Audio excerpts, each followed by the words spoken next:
Over the next few days, President Trump is slated to usher a bevy of Republicans into the White House to wine and dine them over Trumpcare, the replacement plan for Obamacare that looks much more like Obamacare Light than like an actual liberty-based reform destined to free Americans from regulatory burden and allow them freedom of choice in a competition-based marketplace. Undoubtedly, some Republicans, those most in danger of a primary challenge and most fearful of Trumpian vengeance, will cave, but the whole scenario reveals a few basic truths.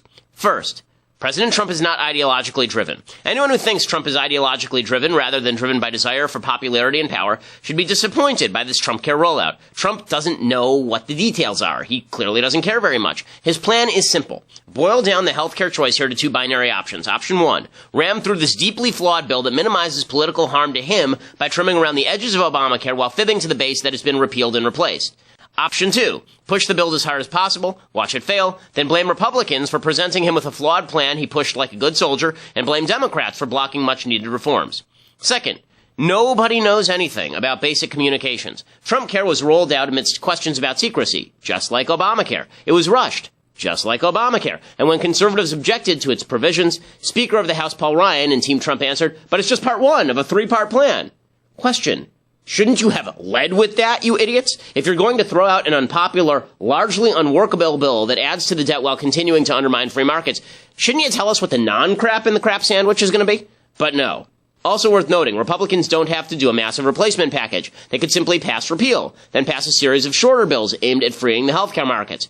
Daniel Horowitz over at Conservative Review has a pretty good summary of such actions. Third, congressional Republicans have no spine. It is no surprise to see congressional Republicans on the verge of being wooed by Trump with bowling and pizza. Yes, seriously, bowling and pizza. This allows them to avoid responsibility.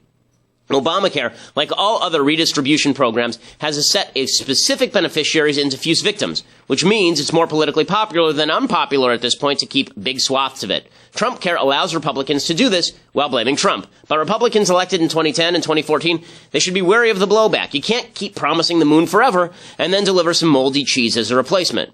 Fourth, Steve Bannon is sitting pretty. In the White House power game, it's Bannon versus Priebus. Priebus is the man allied with Paul Ryan. He's Ryan's man on the inside, attempting to shape policy by coordinating with Congress. Bannon is the smash-em-all outsider who couldn't care less about Congress, hates Paul Ryan, and thinks Priebus is a gormless wussy boy. However, this thing now shakes out. Bannon is in solid position. If Trumpcare keeps getting crushed in the press, that's on Priebus. If the thing passes and it's unpopular, that's on Priebus. If it falls apart, that's on Priebus too. And Bannon can point to Priebus and whisper in Trump's ear that if he'd only followed his instincts, all would have been well. Well played, Steve Bannon, well played. Fifth, Republicans lost the healthcare argument because they aren't willing to fight. Republicans essentially acknowledge, by embracing main aspects of Obamacare, the leftist argument that the government ought to be involved in ensuring that everyone obtains health insurance or health care. That's crap, as I've explained before. A market-based system that recognizes free choice and individual responsibility for health decisions and that incentivizes lower cost and higher supply through preservation of a demand structure will not only work better, it will represent a commitment to liberty spelled out in the Constitution. But it's always easier to declare something a right than to be provided by government than to declare a right to be free from government. As always, Republicans have ceded this critical battlefield. Trumpcare looks bad for conservatives. It isn't a major improvement from Obamacare. It represents retreat from central conservative principles. It won't make Republicans more popular. But it does show how cowardice and lack of principle result in horrible policy. I'm Ben Shapiro. This is The Ben Shapiro Show.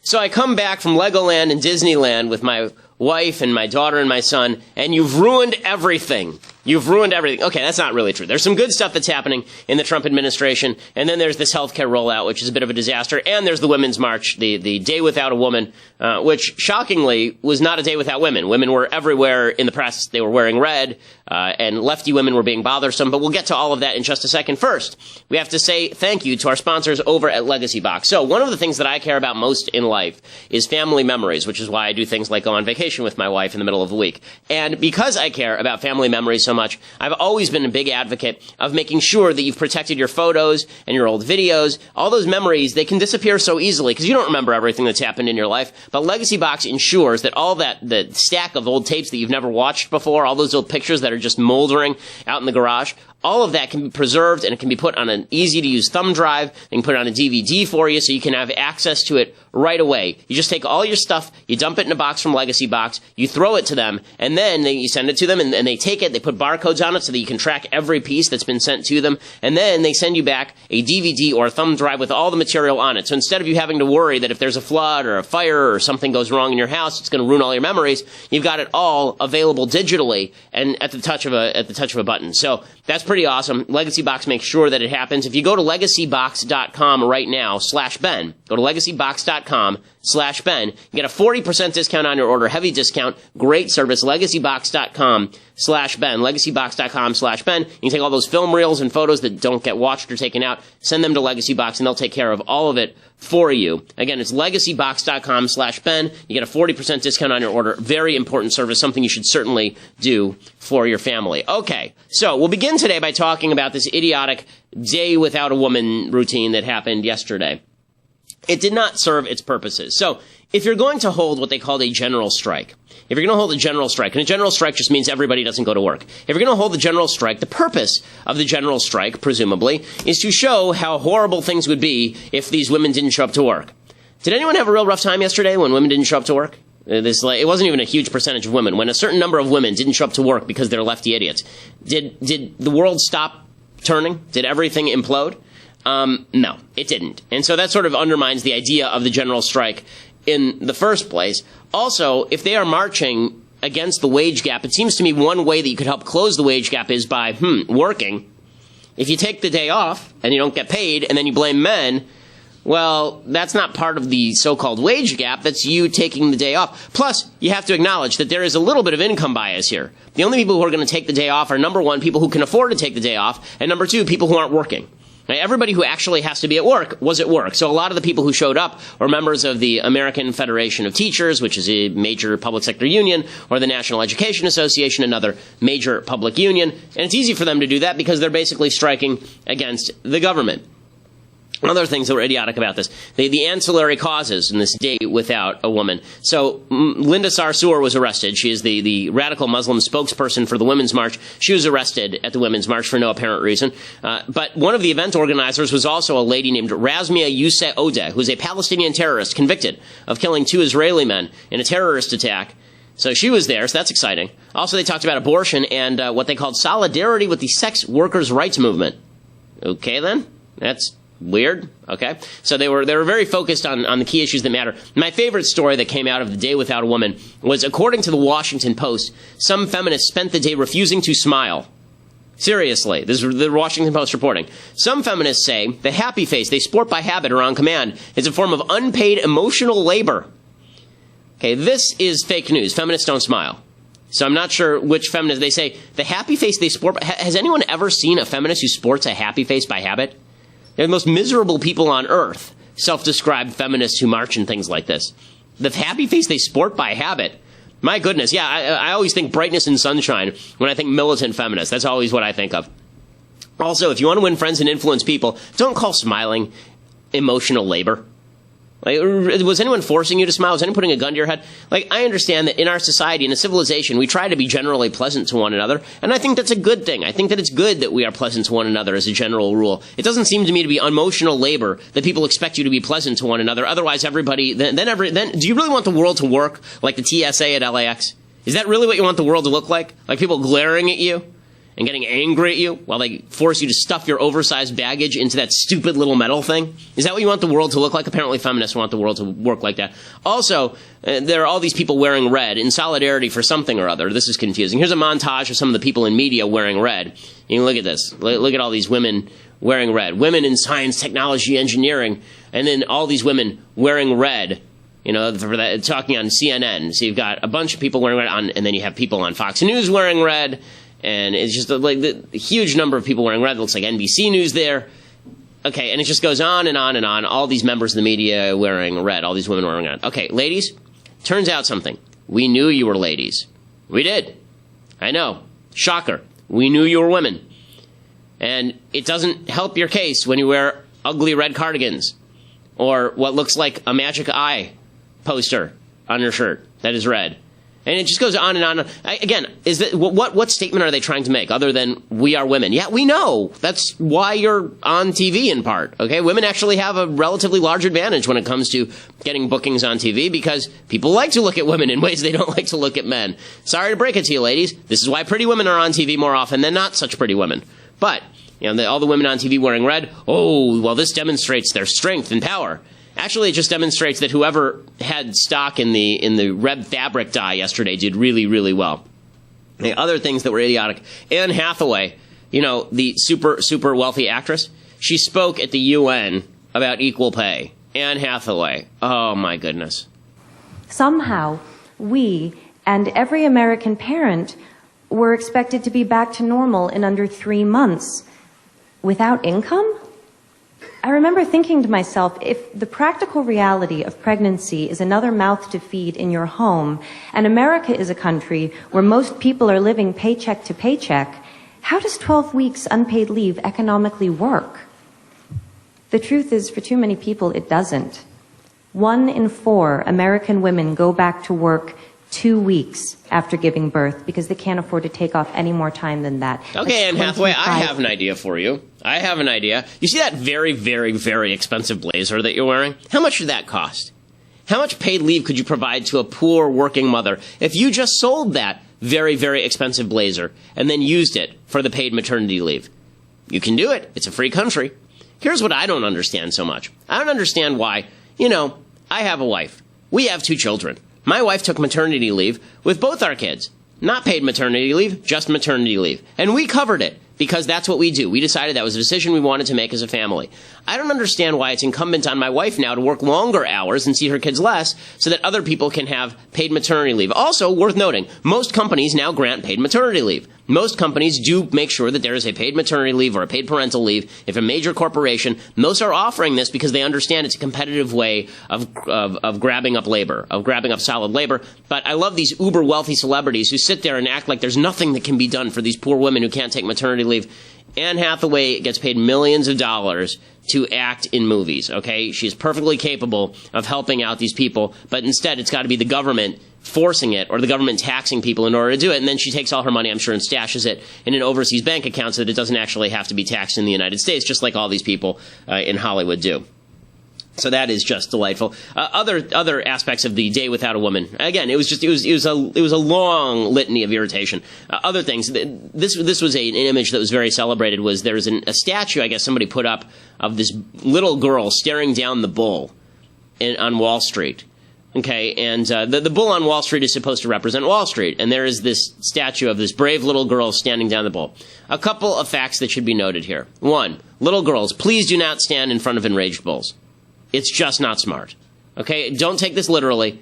I feel this warning has to be issued because we now live in a world where people make movies about how this little girl has superpowers and could punch the bull into the next county. In reality, that bull would trample the little girl, and it would be very sad and terrible. So please, parents, don't let your little girls stand in front of bulls. Okay, let's just put that out there. Number 2, what exactly is she facing down? Wall Street? Wall Street is bad to women? America is the greatest country for women in the history of humanity. And that's largely because we have a thriving marketplace, including Wall Street. What is the little girl standing for? Communism? Is she standing against the bull? Again, all of this is just images of female strength. Ooh! Okay. Let's talk about female strength in the context of what women actually do. They work instead of going on stupid marches. They bear children and bring up those children as opposed to asking the government to do so. And they actually take place in a marketplace as opposed to standing against the marketplace. That's what they do in America, and that's what makes women fantastic in America. It does not make the feminist movement fantastic. Finally, Hillary Clinton felt the necessity to come out of hiding. Apparently she had her hair done by the same people who did NSYNC's hair. And she, I don't know what happened to that. It did not look like that when it came in the mail. But now she's just donning this wig that looks like some sort of, it's like she took, I don't know, it's like a dead parrot on her head. In any case, Hillary Clinton did a Snapchat for the children. You know, the Snapchat for the children. And she talked about what women are supposed to do while wearing, again, a very expensive jacket that is painted red. There's a lot to fight for. Planned Parenthood, education, healthcare, jobs. Every issue is a woman's issue. So stand up, resist, run for office, be a champion. I can't believe we didn't elect this woman. How did we not elect this bag of charisma, this giant, oversized bag of charismatic genius? Wow, how did we not make her president? I can't freaking imagine. Further note, when she says stand up and resist, Hillary, women tried to resist. Your husband didn't let them. Okay, so just putting that. Okay, so before we get to the actual breakdown in healthcare, because that I think is just as important a topic. Again, this just demonstrates the left doesn't know what the hell they're doing. They're terrible at everything, and they demonstrate it each and every day. Before we get to what Republicans suck at, which is apparently replacing Obamacare and repealing Obamacare, we have to say thank you to our sponsors over at My Patriot Supply. So, right now, if you are concerned about the possibility of war or natural disaster, and you should be, I mean, everyone should always be concerned about these possibilities, you should make sure that you go to My Patriot Supply at preparewithben.com. You go to preparewithben.com or 888-803-1413, 888-803-1413, and you get for $99 plus free shipping, you get a huge supply of all the food that you're going to need in case of something terrible happening. It's a 4-week emergency food supply. It's limited to 2 per person. So, you don't have to worry about, you're going to buy 1,000 of them. You don't need 1,000 of them. It's a 4-week food supply, emergency food supply, and that ensures that you and your family are taken care of in case of a natural disaster or some sort of emergency. If you're concerned, again, about terror attack or tornado, if you're worried about earthquake or flood, then you have to have food in your home. And my team has tasted it. They tell me that the meals actually taste surprisingly good. It's canned food and it maintains for like 25 years. It stays forever, but they say that it actually tastes pretty good, which is shocking considering the conditions. But again, you're buying this for emergencies, and that's why you have to go to preparewithben.com right now. Preparewithben.com right now. Be prepared for emergency. Preparewithben.com, 888-803-1413, 888-803-1413. Make sure that you and your family are prepared in case of emergency. So, you may have noticed from the top of the show that I'm very, very critical of the new Obamacare replacement. And the reason that I'm critical of the Obamacare replacement is because it absolutely sucks. Okay, there are a bunch of problems with the Obamacare replacement. The biggest problem with the Obamacare replacement that is being proposed, the sort of Trumpcare or Ryan care, friends of Trump call it Ryan care, friends of Ryan call it Trumpcare. I'm going to call it Trumpcare because the president gets credit for the health plan he's proposing. Okay, we didn't call it Pelosi care. It was called Obamacare, so it seems fair to me that we're going to call it Trumpcare now, especially since Trump keeps saying how wonderful it is. Trump just tweeted out minutes ago, quote, despite what you hear in the press, healthcare is coming along great. We are talking to many, many groups. It will end in a beautiful picture. Of like a pony? Like a beautiful picture of like a doggy? Like, I don't even know what that means. But okay, I'll tell you what's not a beautiful picture is the actual thing. So, I've looked at the bill. There are a bunch of problems with the bill. First thing to note about this Obamacare bill. The free market is a great structure. The minute you start intervening in the free market, the minute you poke your thumb in order to, quote-unquote, fix the free market, you start a chain effect. You start a domino reaction by which you have to get more and more and more involved in the market. And this is a perfect case in point. So this all starts from the premise that insurance companies are evil because insurance companies will not cover pre-existing conditions, or they will charge you more if you have a pre-existing condition. This makes sense, as I have explained 1 bajillion times on this program, because, again, if you have an insurance company, you don't insure things that have already happened. That's not an insurance company anymore. Now that's just a pyramid scheme. Okay, if I burn down my house and then apply for fire insurance, no one will grant me fire insurance because the house has already been burned down. They're not going to say, hey, it sounds great. Pay us $100 a month and we will pay you $100,000 for the house you just burned down. They won't do that because that's stupid. Okay, the economy can't work that way. And yet, we are all fighting mad about the pre-existing condition stuff. Here's the fact about pre-existing conditions. The reason health insurance is useful is because you're supposed to buy it before you have a pre-existing condition. And you're supposed to buy it for your family. You're supposed to have prenatal health insurance. You're supposed to do all these things so that we don't have to worry about the pre-existing conditions that exist, right? Because then it won't be a pre-existing condition. It will just be a condition. That is the purpose. Okay, and anything that refuses to acknowledge this problem ends up completely skewing and destroying the insurance market. That's exactly what has happened here. You end up regulating the living crap out of the insurance companies, then you have to subsidize it because the cost is higher, and then those subsidies don't work because people don't take the subsidies. Instead, what they do is they sit around waiting for the pre-existing condition to materialize, and then they jump into the insurance market, skewing the cost still further, creating what you call the death spiral in the insurance market. Okay, again, all of that starts from one simple premise. Insurance companies are evil, right? They're terrible, terrible, terrible because they won't cover pre-existing conditions. So, Republicans, because they are stupid, instead of recognizing that the government really does not have a place in the health insurance market. It really doesn't. Okay, the government should not be part of the health insurance market. If the government is going to be involved anywhere, the government should be involved only to the extent that it is necessary to prevent communicable disease, for example, if there's an epidemic, because that has externalities. But if you are just somebody who was too stupid to get health insurance your entire life, and now you have heart disease, and now you want the government to take care of you, no. The answer is no. Okay? Because the fact is that in a free competitive market, health insurance would have been available since you were young, and you could afford it if you had a steady job. Okay, that is the truth in the United States of America. Or you saved up the money in some sort of health savings account.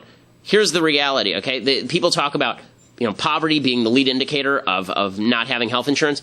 That's true. Poverty is also a leading indicator that you're not making particularly financially sound decisions. And so anything that is geared toward forcing poor people to make financially sound decisions is not going to work very well, because poor people who are permanently poor, I'm not talking about people who are temporarily poor, okay? That happens. People lose their jobs. We need to fix the health insurance system so far as government regulates it so that it's connected to your employer as opposed to being freely available to individuals. Okay, that was a government outgrowth to begin with. Again, another case of the government getting involved where it wasn't wanted, and that creating all sorts of terrible externalities. Once you do that, you end up destroying the health market. If you're going to talk about government being involved, however, there are certain places for government to be involved in minimizing government involvement so that we can get toward a better system. There will have to be a transition here. Now, if Paul Ryan and Donald Trump had come forward and said, this is a transitional part of the plan so we can move toward a totally free market, that would be one thing. They didn't. They're presenting this as part one of a three-part plan. First of all, as I said earlier, they didn't even mention it was part one of a three-part plan originally. They acted like this was the whole thing. Okay, which is just idiotic. If you're going to feed me a crap sandwich, at least tell me there's some meat in it, not just crap. Unfortunately, the original bill was basically just crap. So, here are a few problems. First of all, again, it retains all the requirements that insurance cover people with pre-existing conditions. Once you remove that leg of the free market stool, the rest of it just collapses. Then, in order to make sure that it pays for itself, you have to force people to buy health insurance. So how are they doing that? They're taking away the mandate, but they're now mandating, they have a different mandate. The mandate is that insurance companies have to charge you a 30% surcharge, a 30% fine, for those whose insurance has lapsed. Right, so that's the second problem. It also creates individual health care subsidies. So if you're high risk, you have pre-existing conditions, well, we give you money to buy health insurance, which of course drives up the price of health insurance because you have additional demand. Okay. It also subsidizes Medicaid for a greater period of time until 2020. It subsidizes Medicaid, allows states to expand their roles, which is not good, because if you think that a future Congress is going to allow cuts to Medicaid, you're out of your mind. There's never been an entitlement program that has had significant cuts from Congress without significant bravery. And finally, it subsidizes high-risk pools on the state level. A lot of people like this. They say, okay, if we give $100 billion to states over the next 10 years, then it'll help them cover all of these costs, and they can figure out how to use that money. Again, if you think that that's going to disappear, you are totally wrong, because again, anybody who vows to spend more money on this sort of stuff is going to win elections, which would require political bravery. Now, this would be a good time for Donald Trump to use that political bravery. So is he going to do that? Well, we shall discuss that thing, but you will first have to go to dailywire.com to check it out, because we have a lot more to discuss, plus a thing that I absolutely hate happening right here inside the office. I love it and I hate it. I've never loved and hated anything so much, but you'll have to go to dailywire.com. $8 a month will allow you to become a subscriber to dailywire.com. Plus, you can become an annual subscriber to get a free copy of The Arroyo, which is a fictional film set, a DVD copy, fictional film set on the border, all about the border crisis that's happening on our southern border. And right now, by the way, Trump's doing a good job of shutting that down, which is pretty cool. But you can get that DVD copy by becoming an annual subscriber, plus the Shapiro store. I keep promising it, but it is coming, I promise. And that is a promise that will be fulfilled. dailywire.com to become a subscriber, or listen later at SoundCloud or iTunes. And make sure that you leave a review at iTunes and check it out. So we are the largest conservative podcast in the nation.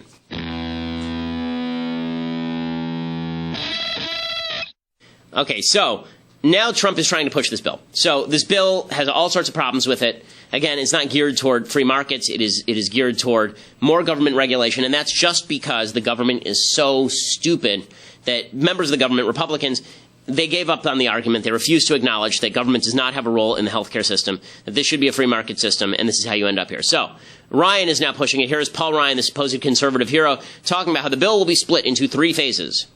So this bill, which is the first phase of a 3-phase plan, is what we can pass without a filibuster in a budget bill. Okay, and this is one time where the Tucker Carlson face of bemusement and bewilderment is totally appropriate. So that is Tucker's default face. Here it is totally appropriate because Paul Ryan is trying to explain that everything is hunky-dory. It'll be split into 3 phases. How about we see the other 2 phases? Is that too much to ask? If somebody is going to sell you a car and they say that, well, we're going to sell you parts of the car, I'd like to see what the entire car is going to look like before I start buying the carburetor. And don't tell me what parts, and if you're going to split it, here's the thing, if you're going to split it up, you stupid idiots, if you're going to split it into little bills, like 3-page bills, and then we can vote up or down on them. Should we cut Obamacare taxes? Yes, that will be popular. Should we get rid of the individual mandate? Yes, that will be popular. Don't wrap it into this giant omnibus 120-page package that affects thousands of pages of law. It's just foolish. And they're running into significant opposition from the House. So there are a bunch of GOP representatives who say that this is a piece of garbage. So you have Mark Meadows, who's a Republican from North Carolina. He's chairman of the House Freedom Caucus, which is the kind of Tea Party caucus that is fighting hard against this. He says this thing does not lower costs. The only score that really matters is, will it bring down health insurance premiums? This bill doesn't do it. It doesn't really create competition. It allows the government to come in and really prop up the insurance companies, and it won't drive down costs. Okay, that's 100% true. He's not the only one in the House saying it. Representative Jim Jordan, also involved with the conservative wing in Congress. Here's what he has to say about it. Every conservative group out there is opposed to this legislation because, as I said yesterday and others have said, I think it's Obamacare in a different form, because we didn't tell the voters we were going to repeal Obamacare but keep some of the Obamacare taxes. We didn't tell the voters we were going to repeal Obamacare but keep and extend Medicaid expansion. And we certainly didn't tell the voters we were going to repeal Obamacare but start a new entitlement, which this bill does. Okay, and they say does it pass, and they basically say no. In the Senate, people are just as upset. Rand Paul is saying Trump is trying to woo conservatives. It ain't going to work. Here's Senator Rand Paul from Kentucky talking about how this is a giant fail. I think the White House, the administration, and the president understand that there's enough conservatives that they can't pass Obamacare light. That's why this week what's going on behind the scenes is a charm offensive.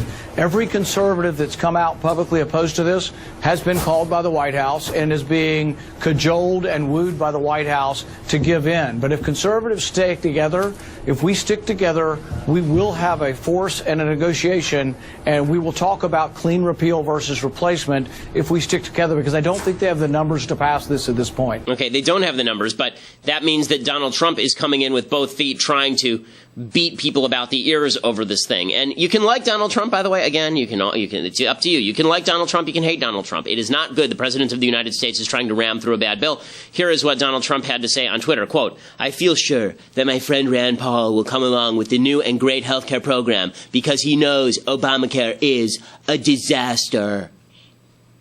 Okay. So, I love the fact that that quote really should only be read with Godfather music in the background.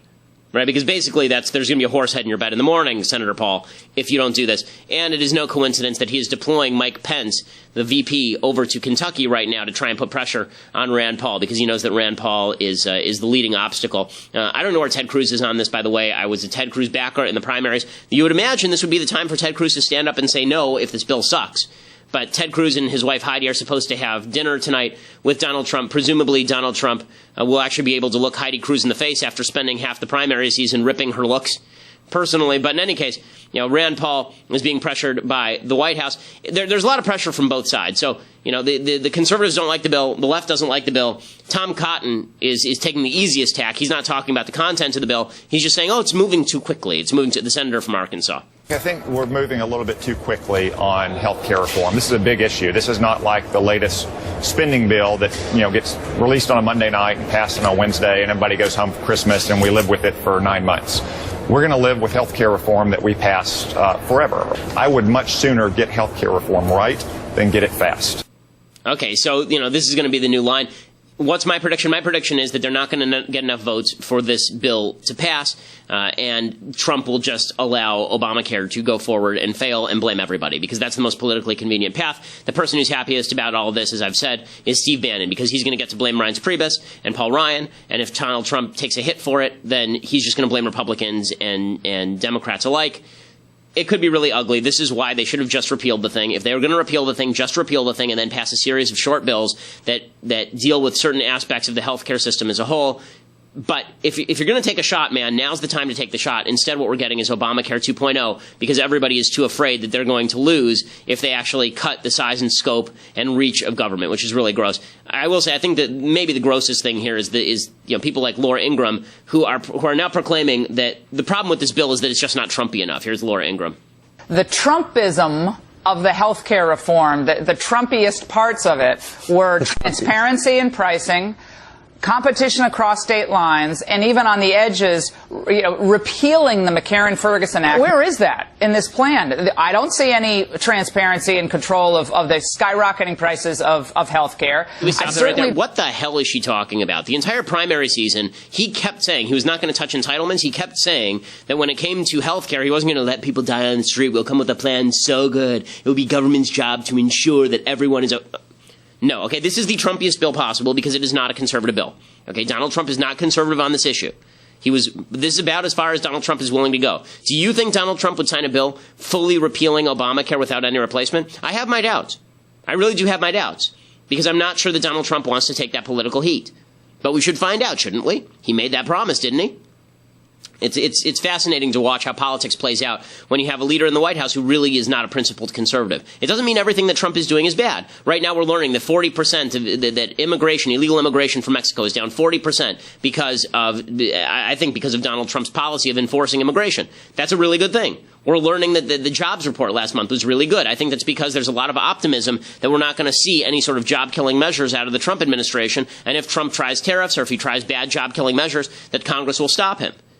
So a lot of businesses are really excited. We had a big boom in jobs last month. All this is good, and that goes to Trump, right? Trump gets credit for that. But he also gets blame when things like a major promise looks like it's in serious trouble right here. Now, meanwhile, the Democrats, instead of just sitting on the sidelines and watching all this take place, they keep pushing this idea that Donald Trump is an illegitimate president and all of it is springing from Russia. So Rachel Maddow over on MSNBC, she continues to push the supposed Trump-Russia connections. This scandal, by the way, this Trump-Russia thing, is basically played out. There is no evidence whatsoever that Donald Trump was personally working with the Russian government in order to hack Hillary or in order to skew the election. There's not really any evidence that the people surrounding him were doing that either. Michael Flynn might have been tight with RT, with Russia Today, and Paul Manafort may have actually been a Russian agent, but that's not evidence that Donald Trump himself was involved in skewing the election. And my guess is that if Manafort was anything, Manafort was referred to Trump by somebody outside as some sort of political fixer. Trump hired him when his campaign was in serious trouble, and then when he realized there were all these bad headlines about Manafort, he threw him over as soon as he could. There is no evidence. I mean, James Clapper, who is really anti-Trump, right, the former director of national intelligence, he said there was no information linking Trump to Russia with regard to quote-unquote election hacking, but the left continues to push this story as hard as they can. Here's Rachel Maddow on MSNBC doing that. Not all of it is just lurid stuff of a personal nature. This guy from the embassy, Mikhail Kalugin, he really did get called home from the Russian embassy in D.C. in August. And now he really is back in Moscow. McClatchy has had some really good reporters on this beat in recent weeks. They found this embassy guy in Moscow. This guy really did work as a senior diplomat in the Russian embassy in D.C., and he really did get summoned back to Moscow while nobody expected him to. Reportedly, while U.S. investigators were examining his potential role in this scheme by the Russian government to mess up our election. So she goes on and on this way. Is all of this attenuated? Yeah. Is all this really tenuous and flimsy? Yes, it is. I thought that Andy McCarthy had a really good piece on this a couple of days ago over at National Review. He said, for months, the media Democrat complex has peddled the storyline that the Putin regime in Russia hacked the U.S. presidential election. But the bottom line is that it's all falling apart now. It's all falling apart because the FBI isn't investigating Trump, really. There's no information the FBI is investigating Trump. There's no information that Trump campaign is linked to Russia, and it's just not materializing. It's just not materializing. He says for months the media have titillated their audience with election hacking conspiracy fantasy when they cover their behinds by mentioning the possibility of innocence that's in the fine print. And that's true. Every story where they talk about Trump people talking to the Russians, it always says in paragraph 10, this kind of stuff happens in campaigns all the time. So this could be something where the left really blows its credibility on a story that doesn't exist, on a story that doesn't exist, which is pretty amazing because there's plenty to go after in Trump, and they're doing it wrong because they're stupid. They're incredibly stupid.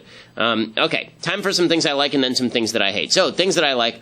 When first we started this week, a long time ago, we were doing spy movies. The best spy movie probably ever is a very hard-boiled spy film noir, called The Spy Who Came In From the Cold. This is with Richard Burton. And this film is about an American spy who goes over to the east side of the Berlin Wall. He's now in East Berlin, and he's trying to smuggle somebody out. It is a very, very hard-boiled piece by John le Carre was the one who wrote the original novel, and this is the best adaptation of a le Carre novel ever done. Here is Richard Burton in The Spy Who Came In From the Cold.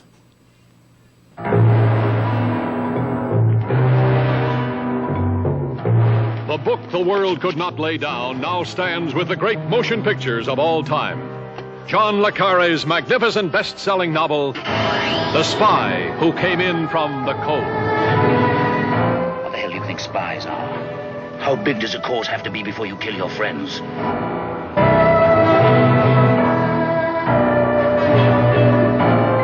And the film itself is very, as you can see, sort of from the music and if you can see the footage, very hard-boiled, very gritty. It is not a happy spy film. It is not a James Bond film. You know, one of the things that's really funny is that James Bond films, you know, we all think that James Bond is a spy movie. And so they actually made, in the 60s, they made a parody of James Bond in the United States. Those series of movies about a guy named Flynn. It was like In Like Flynn. There were all these movies with, what's his name, Conrad. And they made all the James Coburn, with James Coburn. And they made all of these films with James Coburn that were mocks of the Bond films. The Brits know that the Bond films are actually a mock of actual spy films. So we actually make a mockery of a mockery, which is kind of funny. But this is an actual great spy film. Okay, time for some stuff that I hate. Okay, we begin with something that I am personally responsible for. Or at least partially responsible. I can't take full credit because that would be untoward. But we here at the Daily Wire are responsible for this. This book, Reasons to Vote for Democrats. Okay, a comprehensive guide by our very own Michael J. Knowles, whom I paid $400, and then he used that $400 because he's a scam artist to print this book. And I called it thorough, right? Reasons to Vote for Democrats, a comprehensive guide. For those who don't know, okay, this is what the book looks like. You see that? Can you hear those pages fluttering? That's right, you just read the entire book because it is entirely blank. It is entirely blank. And I love that, I do love the fact that Michael Knowles, this is just so typical of Michael Knowles. I asked him this morning, do you have a copy of the book on file so that I can, like, bring it in and do something on it? And he says, yeah, sure. And he hands me one from his bag, from his personal bag. And it is signed by him. Michael Knowles' own copy of his book is signed by him. He signed a copy to himself. In any case, that book is now #1 on Amazon globally. It is the #1 best-selling book in America. So it's a thing I like and it's a thing I hate. It's really freaking funny. Okay, that's really funny. The Reasons to Vote for Democrats is a blank book, and it is #1 on Amazon. Really great trollery, really great pranking of Democrats. Very, very funny. I mean, come on. We pushed it hard. I pushed it hard. It's really funny that a book that is completely empty about Reasons to Vote for Democrats is #1 on Amazon. It also demonstrates, and this is the part that makes me a little sad, this is the thing I hate. Well, the thing I hate, #1, is that Knowles did something successful. But the thing I hate, #2, is that it does demonstrate the role of trolling in our society. And hey, we're responsible for the troll, so it's our fault too. But I do hate the fact that basically things have gone so far that people were willing to spend $10. Thousands of people, thousands upon thousands of people, were willing to spend $10 for this. Okay? You can go over to Staples right now and get like way more paper than you can get like a box full of paper for $10 that has exactly the same amount of content. And it is funny that it is, you know, Knowles insists that I call him a best-selling author now. I said, I'm not calling you a best-selling author because look at this book, okay? This book is completely like just the title, okay? So 1, 2, 3, 4, 5, 6, 7, 8. It is 8 words plus his name. Okay, that's the entirety of the book in a table of contents. I wrote 1 word for the book. I feel like I should be entitled to a proportional percentage of the profits because my quote is literally like 1/10 of the book. In any case, pretty spectacular stuff from Michael Knowles. Well done, Michael Knowles. It does make me really sad for America. And I do love the fact that the blurb on the back is also blank. Pretty spectacular. That's really, really funny. It makes me sad for America. Basically, we care so much about trolling the other side that we're willing to spend oodles of money just to make them pissed off. You wonder how we got Trump, folks? This is how Trump happened, because the left is so terrible, we have to troll you with this kind of stuff. It's just funny. Okay, other things that I hate. You wonder why we like to troll the left. You wonder why we like to troll the left. It's because the left keeps annoying us. And the left keeps annoying us to the point where if you look at this particular, if you look at the movies that they make for kids, this movie that they've now made for children, Zootopia. We were on vacation. My wife wanted to watch this movie, Zootopia. And we can show a little bit of the preview for Zootopia, and then I will talk about why this movie is not good and why it is trolling of the right. Zootopia, a gleaming city where animals of all breeds, predator and prey alike, live together in peace and harmony. Hi, I'm Judy, your new neighbor. Yeah? Well, we're loud. Don't expect us to apologize for it. ZPD's first rabbit officer, Judy Hopps. You ready to make the world a better place? Bad news in this city gripped by fear. What can you tell us about the animals that went savage? Are we safe? This is priority 1. Hopps. Parking duty. Sir, I'm not just some token bunny. You strike out, you resign. Deal.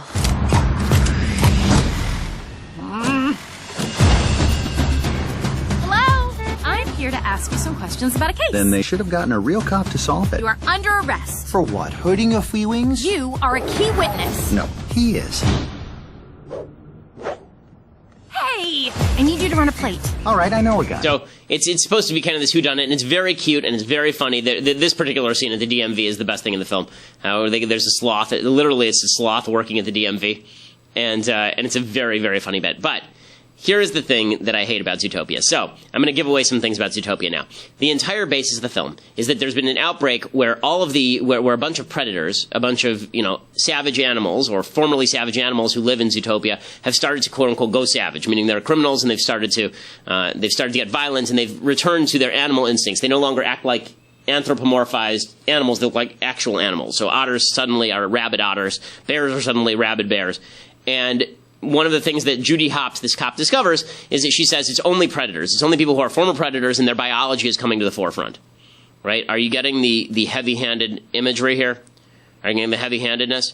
And the fox, who's her partner, he's very, very angry with her because she is a speciesist. Right? She's a speciesist. This demonstrates that she prefers some species over others, and she is saying that some biology is better than others, just like racists, right? If you think that this is what they're trying to say. If you think that there's a disproportionate level of crime in the black community, you must be a racist.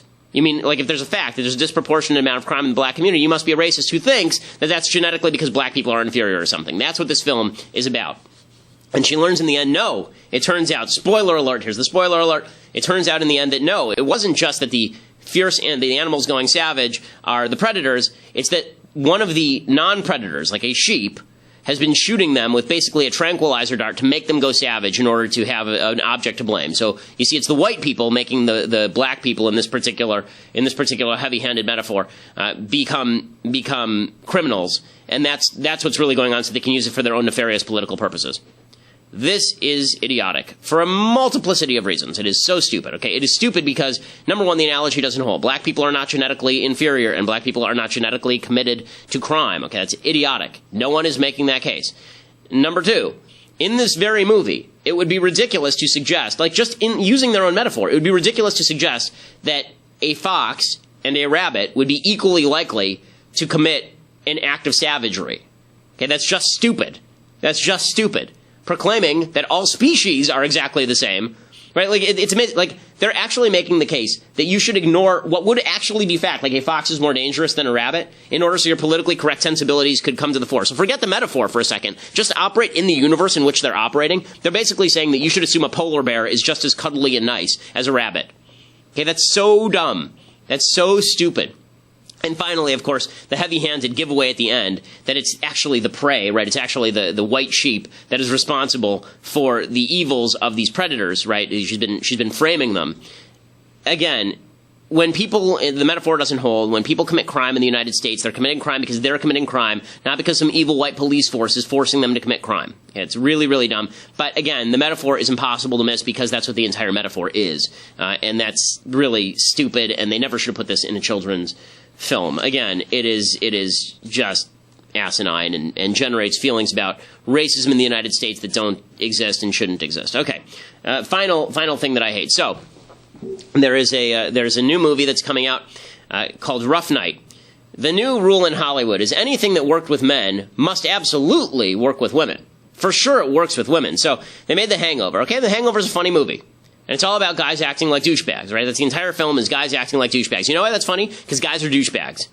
Right? That's why it's funny. Because when guys act like douchebags, we can all laugh at them because they're stupid douchebags. Okay? Now, they decided, you know what we need? We need female The Hangover. And so they literally went and got Scarlett Johansson and Kate McKinnon and a bunch of other nobodies. And then they made a film that is female The Hangover. And here's what the preview looks like. This is going to be the biggest weekend of our lives.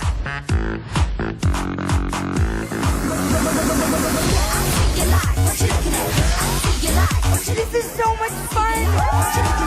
We should do this more often. Let's get a stripper. Did anybody see me fall? Everybody stop. Yeah, see? Ellen.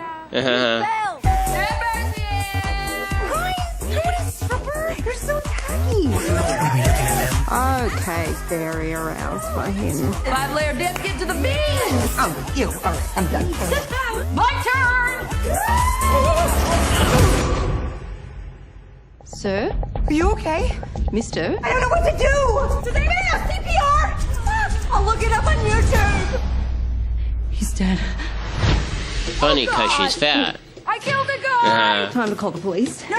Don't call the police. We'll clean everything and then we'll call the police. Let's get rid of all the drugs. I'm on it. Not by doing them. Okay, someone tell me what to do, and I will do. Because she's using drugs and is fat. I think we should call a lawyer first. My Uncle Jack. Sounds like this was an accident. Okay, so, have you laughed at all? Yeah.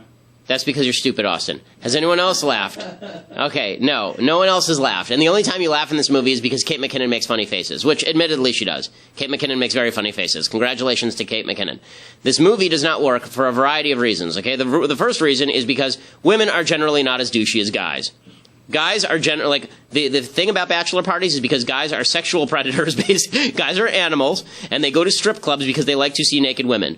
It is silly for women. Just as a broad society, this whole thing where we treat women and they go to bachelorette parties because they want to see a male genitalia.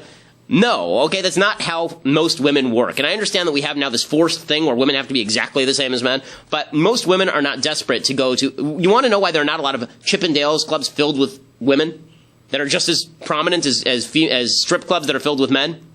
First of all, half the people at Chippendales clubs apparently are gay men. Second of all, it just doesn't work that way, okay? The male sex drive does not work the same way as the female sex drive. This whole, like, women are raunchy and debaucherous as well. Ha-ha! Equality! No. And it's not funny when we do this because there's no underlying truth to it, okay? It has to be, in order for comedy to really work, there has to be an underlying truth. You want to know why Knowles' routine here is funny? Because there's an underlying truth, which is that there's really no strong case for voting Democrat. You want to know why The Hangover is funny? It's funny because guys are douchebags. You want to know why this isn't so funny? Because the truth is most women aren't kind of douchey. They're really not like this. Right? They're not desperate to, like, go and do drugs and get strippers and be jerks and... Like, that's not, most men freed from the constraints of civilization would be animals. Most women freed from the restraints of civilization would not be. Okay, women do not operate in the same way that men do. And that's why this film doesn't work. But again, Hollywood has to make equality into sameness. And so they have to turn The Hangover into female The Hangover. They had to turn Ghostbusters into female Ghostbusters. How about this? How about we make women in movies do things that women in real life would do, as opposed to things that men would do. If you can take the movie and just change all the sexes, just reverse the sexes of the entire movie, then the movie is bad. Because men and women are not the same. Spoiler alert, they're not. Okay, I know a lot of people want to think they are. They're not. Okay, well, we'll be back tomorrow to talk about all the news of the day. Plus, we'll talk about the mailbag. The mailbag is available. Go to dailywire.com and subscribe. And you, too, can have your questions answered and your innermost secrets revealed before a greedy nation of millions. You, too, can be insulted, as Austin just was, before hundreds of thousands of people. If you so choose, go to dailywire.com, subscribe, and be part of the mailbag. I'm Ben Shapiro. This is The Ben Shapiro Show.